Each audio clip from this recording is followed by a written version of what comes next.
¿Qué le parece? Avatares en la justicia. Allí, de cuerpo presente, podríamos decir entre comillas. Victoria Hurtado, abogada en temas de tecnología, directora de Microsystem S.A., como siempre los miércoles con nosotros. Bienvenida. Hola, Ramón. Bueno, la verdad es que este tema de la inteligencia artificial se relaciona bastante con el derecho, bastante más de lo que creemos, ¿ah? Porque estos LLM, los famosos Large Language Models, que en este programa hemos bautizado como los cerebros, ChatGPT de OpenAI, Gemini de Google, Claude de Anthropic, DeepSeek, el chino, Mistral, el francés, en fin, hay varios que son educados de maneras distintas. Lo que han venido a hacer es una irrupción en el mundo del lenguaje. Y el derecho es eminentemente un mundo del lenguaje. Entonces, no es raro que nos estemos encontrando con que el mundo jurídico está siendo habitado por esta nueva tecnología.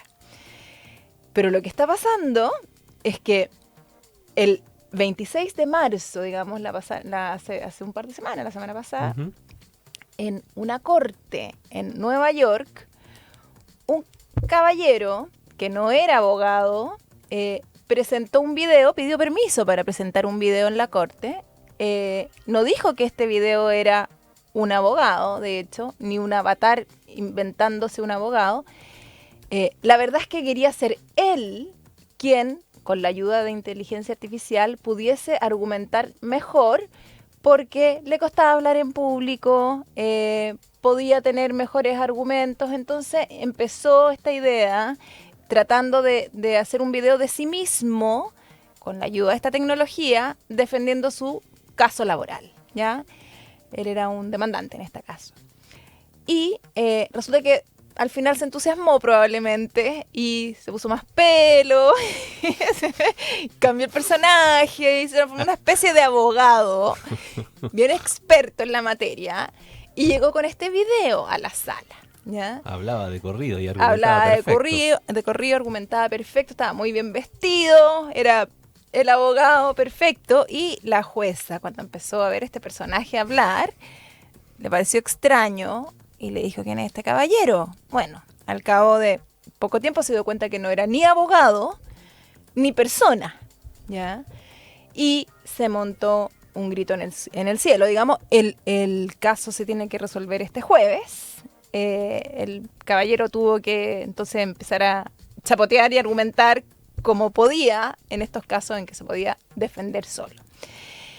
Pero más allá de lo anecdótico, esto ya había pasado antes, el año 2023, en junio, digamos, cuando fueron multados también en una corte de Nueva York, un abogado por usar inteligencia artificial para realizar la investigación legal. Y sabemos que estos sistemas pueden alucinar.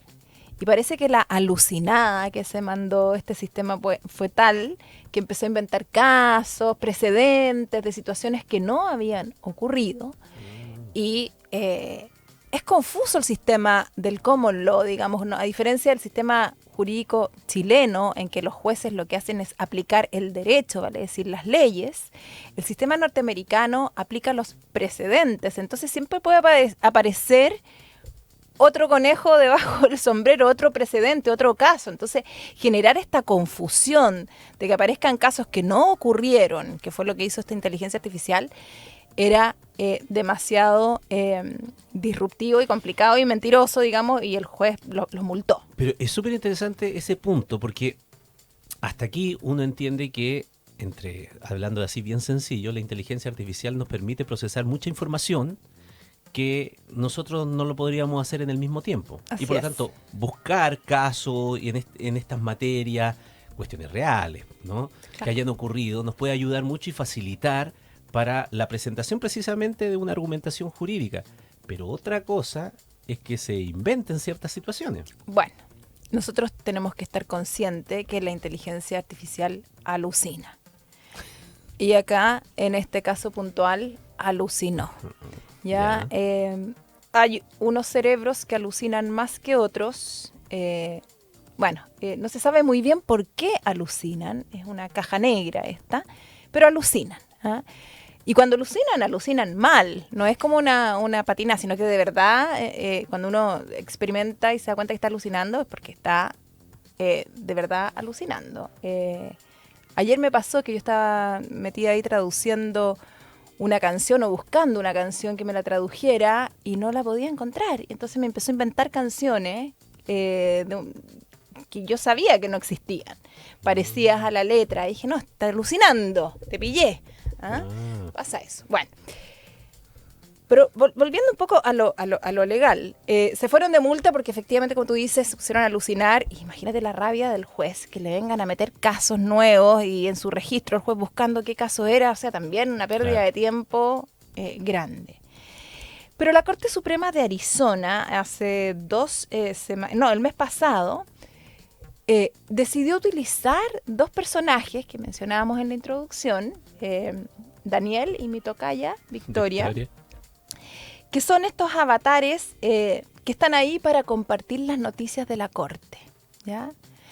No son necesariamente los relatores, hay una función importante en el mundo jurídico que es quien relata el juicio, ¿no es cierto? Que podría ser perfectamente un avatar, o sea, no ahorraríamos muchas horas, es cosa de subir el PDF con el caso y decirle, por favor, relata en tantos minutos de la manera más precisa de qué se trata este caso. Eso se puede hacer hoy día, ¿ya? Ojo los relatores, van a quedar sin pega. No, vamos a aumentar la pega, los relatores los van a poder programar, van a poder relatar. Vamos a avanzar, hay mucho taco en la justicia, hay mucho retraso, esto va a hacer que los casos sean más ágiles, no sé, hay muchas cosas, no hay que mirar esto con temor, hay que aliarse.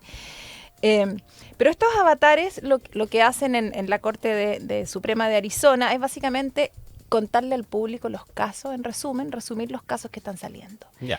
Que es un trabajo que no se hace mucho. Porque nosotros... Difusión. Claro, porque en las noticias siempre aparece el escándalo y la querella. Uh-huh.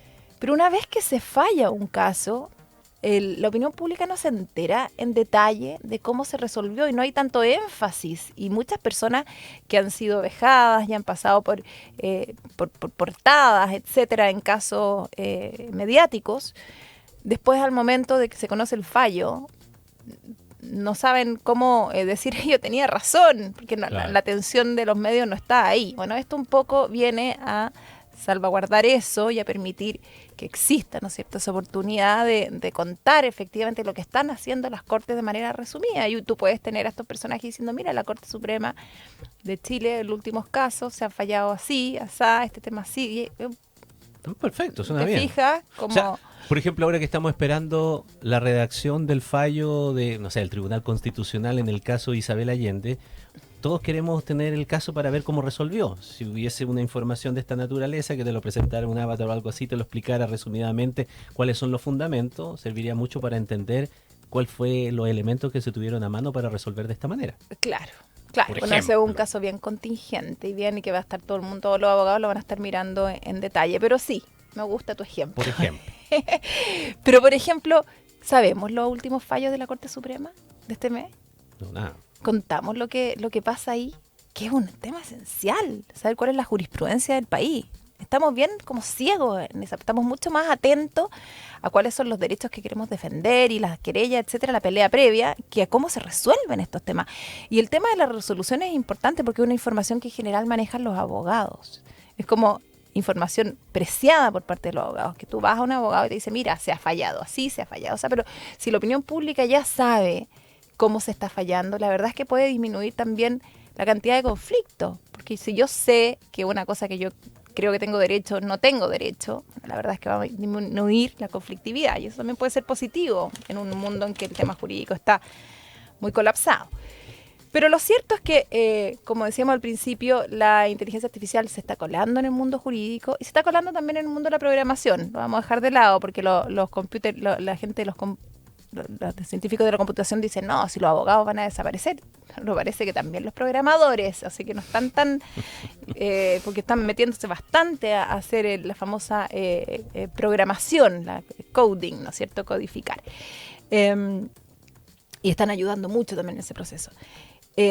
Y están apareciendo, porque sabemos que tenemos estos cerebros que mencionamos al principio del programa, que son los grandes, los que la industria nos ofrece, ¿no es cierto?, pero nosotros podemos montar nuestros pequeños cerebros locales sobre cualquiera de esos cerebros. Nosotros podemos tener como estudio jurídico un repositorio documental que es una mini cerebro, ¿no es cierto?, utilizando la tecnología de ese cerebro, pero con mi data, ¿ya? Entonces yo puedo contratar para poder tener un repositorio documental, por ejemplo, con todos los contratos que hemos hecho en mi estudio jurídico, ¿ya?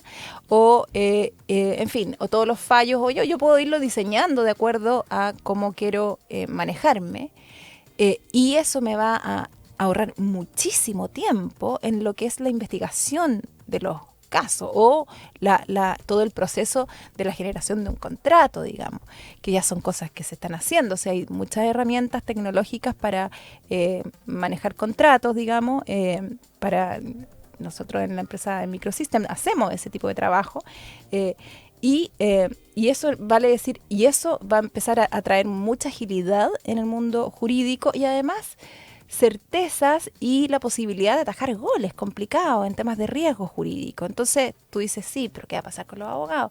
Bueno, lo que está pasando es que los abogados van a tener más tiempo para poder explicar con más claridad y más tiempo a sus clientes cuál es el estado de sus derechos y de relacionar, disponibilizar más tiempo en lo relacional, digamos, un poco hacia dónde va este tema. Y a la larga, bueno, vamos a poder quizá eventualmente ir a la corte con nuestro propio abogado generado por nosotros una vez que los sistemas estén más firmes, más seguros, alucinando menos. Y eso va a ser un cambio. Tendrá que haber allí, avanzaremos a una regulación y una estandarización en esa materia para que no sea discrecionalidad de un juez que le diga, oiga, no, y ese caballero que trajo, no, tal vez llegará un momento en que se acepta bajo estas ciertas condiciones. Sí, porque yo creo que lo que va a ocurrir es que la ciudadanía va a querer en algunos casos quizá que en todo lo que no sea tan contencioso, digamos, poder defenderse solo. ¿Por qué voy a tener que contratar a un abogado? Eso está bastante restringido, no se puede defender solo en muchas situaciones el ciudadano chileno. La idea es ir, y esta tecnología va a permitir que se amplíen las posibilidades de poder defenderse solo. O sea, tú vas a poder, entre comillas, contratar avatares entrenados para causas, qué sé yo, de temas manejables, después van a ser más sofisticadas, y esos avatares podrían eventualmente defenderte. ¿Por qué no, digamos? Si la idea es que esa persona pueda presentar tu caso de manera clara ante el tribunal. Yo no veo cuál, pero vamos a tener que regular y empezar a extender en algunos casos. ¿Y qué va a pasar? Vamos a aumentar, por lo tanto, la cantidad de demandas y también los jueces van a tener que valerse de la misma tecnología para poder fallar los casos más generales, porque... Y para poder revisar esos argumentos que sean ciertos, por ejemplo. Exacto, pero yo creo que, o sea, que nos reímos un poco con esta conversación aquí, parece como demasiado, pero no es tan rara lo que estoy hablando, no es tan raro lo que estamos diciendo, es una cuestión tecnológicamente bien posible de hacer. El tema va a ser los lobbies, cómo vamos a ir evolucionando la regulación para poder llegar a este tipo de anhelos o no, digamos. Muy interesante, como siempre, las conversaciones sobre esta materia de este futuro que está entre nosotros, como siempre lo señalo. Victoria Hurtado, abogada en temas de tecnología, directora de Microsystem S.A. Que tengas un excelente día. Gracias, Ramón. Chao. Chao. Gracias.